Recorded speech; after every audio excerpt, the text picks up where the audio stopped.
আসসালামু আলাইকুম বন্ধুরা। এই তো যদি এখন প্রায় দুপুর হয়ে গিয়েছে, প্রায় না, জোরের আজান হচ্ছে। তো আমি সকালবেলা খুবই ব্যস্ত ছিলাম, ছোট মেয়েটাকে ঘুম পাড়িয়ে ওর জন্য একটু খিচুড়ি করতে আসছি। ও খুবই ছোট, মাত্র 6 মাস বয়স। তো ওর জন্য একটু সবজি খিচুড়ি করব। আর অন্যদিকে এই যে আমার শাশুড়ি গোসল করবে, তাই পানি গরম করলাম। এই পানিটা এখন বাথরুমে দিয়ে আসতেছে, যেহেতু শীত এখন আসলে সবারই গরম পানি দিয়ে গোসল করতে হয়, যদিও আমি গরম পানি দিয়ে করা শুরু করিনি। মেয়ের খিচুড়িটা আমি রান্না শুরু করে দিয়েছি। তো ও যেহেতু খুবই ছোট, মাত্র 6 মাস হয়েছে আর কি। তো ওকে এখনো আমি অন্য কিছুই দেইনি, কারণ বাচ্চাদের প্রথম প্রথম বাড়তি খাবারটা দিলে না, বিশেষ করে মাছ ডিম এইসব দিলে না খুব প্রবলেম হয় পেটে। তো যার কারণে এখনো আমি দেওয়া শুরু করিনি, সাহস পাচ্ছি না আর কি। তো এখন সবজি খিচুড়ি শুরু করেছি। যাদের ছোট ছোট বাচ্চা আছে তারা কিভাবে তাদের খাবার দাবার খাওয়ান, কি খাওয়ান, এটা অবশ্যই জানাবেন। আসলে কেমন যেন একটা ভয় লাগে, গিলতে পারে না, তারপর বমি করে ফেলে দেয়। সব কিছু মিলিয়ে তো এখন আপাতত আমি সবজির পরিমাণটা বেশি দিয়ে খিচুড়ি খাওয়া শুরু করেছি।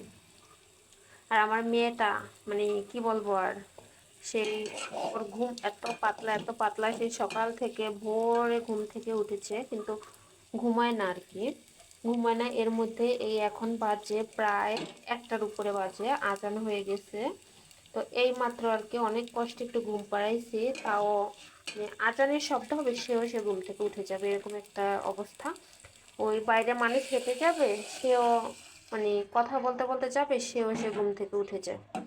মানে কি করবো ওর জন্য। আর ও না ঘুমালে তো কোনো কাজ করা যায় না, আর ঘুমালে যে কাজ করব সেও ভয় লাগে, শব্দে না জানি উঠে যায়।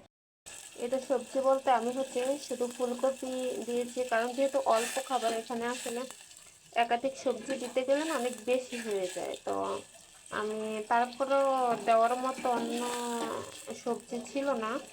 গাজর থাকলে গাজর দেওয়া যেত, কিন্তু গাজরটা ছিল না, যার কারণে আজকে আমি শুধুমাত্র ফুলকপি দিয়ে দিয়েছি। ম্যাক্সিমাম বাচ্চাদের মায়েদের মুখে শোনা যায় আসলে বাচ্চারা সবজি খেতে চায় না, কিন্তু যেমন আমার বড় মেয়েটা, ও আল্লাহর রহমতে প্রায় 7 বছর হয়ে গিয়েছে। ওর খাবার দাবার রুচি খুবই কম, তারপরে ও সেই মানে 6 মাস বয়সের পর থেকে, যখন থেকে আমি বাড়তি খাবার দেওয়া শুরু করলাম, তখন থেকে দেখা যায় যে খিচুড়ি দিয়েছি, খিচুড়ির সাথে মানে রাইসের যে বেশি সবজি, এভাবে সবজির পরিমাণটা এখনও মানে দেখা গেছে ও সবজি খেতে অনীহা করে না, অন্য কিছু অনীহা করলে সবজি খেতে অনীহা করে না। তো এখনকার মানুষ, বাচ্চা থেকে বড় থেকে শুরু করে সবারই পেটের হজমের সমস্যাটা আসলে থাকে, কষার সমস্যা থাকে। এটার মেইন কারণ সবজি। তাই আমি বলবো আসলে ছোটোবেলা থেকে সবজি খাওয়ার অভ্যাসটা করবেন, যেহেতু ছোটো বাচ্চা, ওরা কিন্তু ম্যাক্সিমামই ইচ্ছা করে খেতে চায় না, একটু জোর করে খাওয়াতে হয়। আর ওদের খাবারটা তো প্রায় মানে ব্লেন্ডারের মতো, আমি তো ব্লেন্ডার করেই খাওয়াই। তো এখানে সবজির পরিমাণটা সবসময় বেশি দেওয়ার চেষ্টা করবেন, তাহলে ছোটবেলা থেকে যদি কোষ্ঠকাঠিন্য বা হজমের সমস্যাটা না থাকে, সেটা আসলে বড় হলে খুব একটা সমস্যা হয় না। কিন্তু ছোটবেলা থেকে যদি না খাওয়ার অভ্যাস থাকে, কিংবা যে কোষ্ঠকাঠিন্য, হজমের এসব সমস্যা থাকে না, তাহলে দেখা যায় যে বড় হলে সেই সমস্যাটা আসলে যেতে চায় না।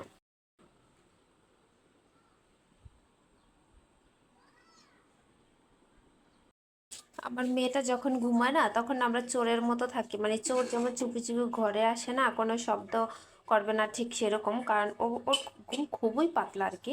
তো আমার শাশুড়ি মাঝে মাঝে বলে, ও ও যেই রুমে ঘুমায় ওই রুমে মানে অ্যাটাচড বাথ, যেটা হাই কমোড।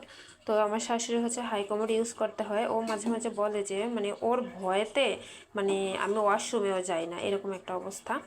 তো যাদের একাধিক বাচ্চা কাচ্চা, তারা কিভাবে হ্যান্ডেল করেন আমাকে একটু প্লিজ জানাবেন। যখন একটা বাচ্চা ছিল না, তখন খুব একটা প্রবলেম হতো না। এখন দেখা গেছে যে বড় মেয়ের স্কুল, তারপরে ছোটটাকে সামলানো, দেখা যায় যে আমি আজকে সকালে স্কুলে নিয়ে গেছি, বড়টাকে স্কুলে তেমন একটা নেওয়া হয় না, কিন্তু যেহেতু পরীক্ষা শুরু হয়েছে, তো 1 ঘন্টার জন্য জাস্ট আমি গিয়েছিলাম ছোটটাকে রেখে।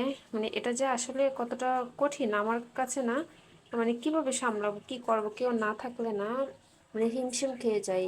তো বাচ্চার মারা, যাদের একাধিক বেবি আছে, সে আপুরা অবশ্যই জানাবেন যে তারা কিভাবে হ্যান্ডেল করে একা হাতে।